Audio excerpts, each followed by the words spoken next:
নমস্কার বন্ধুরা, স্বাগতম আরও একটি নতুন ভিডিওতে। আজকের আমি রিভিউ দেব বহু প্রতীক্ষিত সিনেমার ট্রেলার লঞ্চ হয়েছে যার নাম ধূমকেতু, যেটি ঠিক 8 দিন আগে লঞ্চ হয়েছে। কিছু সিনেমা হয় যেগুলো সময়ের গর্তে হারিয়ে যায়, কিছু গল্প যদি সত্যি হৃদয়ের গভীরে গেঁথে থাকে তবে সে গল্প ফিরে আসে আরও শক্তি নিয়ে। ধূমকেতু কৌশিক গাঙ্গুলির পরিচালনায় প্রায় 1 দশক পরে সেই হারানো স্বপ্নের বাস্তব রূপ। দেব, যাকে আমরা চিনি রোম্যান্সের রাজা, সবসময় তাকে আমরা দেখে এসেছি 30-35 বছরের একজন যুবক হিসেবে। এবার 82 বছরের বৃদ্ধ মানুষ তিনি, জীবনের শেষ প্রান্তে দাঁড়িয়ে অতীতের বোঝা আর বর্তমানের লড়াইয়ের মাঝে আটকে। এমন রূপান্তর বাংলা সিনেমায় বিরল। অচেনা রূপ, চেনা মানুষ।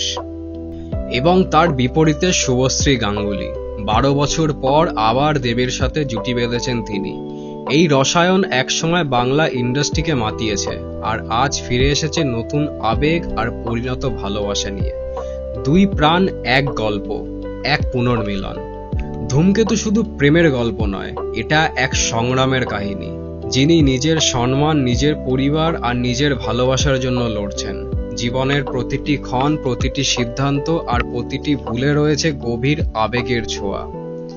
পাশাপাশি রয়েছে অসাধারণ অভিনেতারা, রুদ্রনীল ঘোষ, চিরঞ্জিত চক্রবর্তী, যারা গল্পকে দিচ্ছেন দৃঢ়তা আর গভীরতা।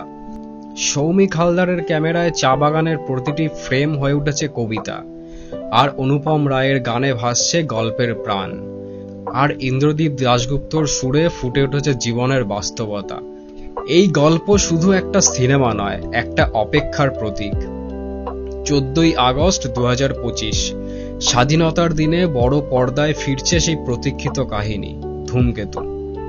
পরিচালনায় কৌশিক গাঙ্গুলি, অভিনয় দেব ও শুভশ্রী গাঙ্গুলি। অলরেডি এই সিনেমার প্রি বুকিং চালু হয়ে গেছে এবং তা ভেঙে দিয়েছে সমস্ত রেকর্ড ওয়েস্ট বেঙ্গলে।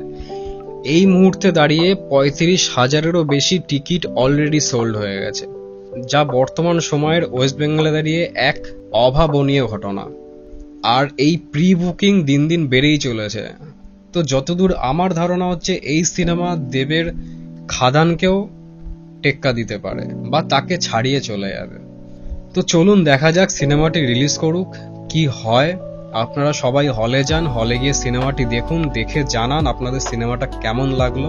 আর অবশ্যই নিচে কমেন্ট করতে ভুলবেন না যে আপনি সিনেমাটি কবে দেখতে যাবেন। তুই যাকে দেখছিস সেটা ভানুসিংহের ভূত, আর ভূতের কোনো মৃত্যুর ভয় হয় না।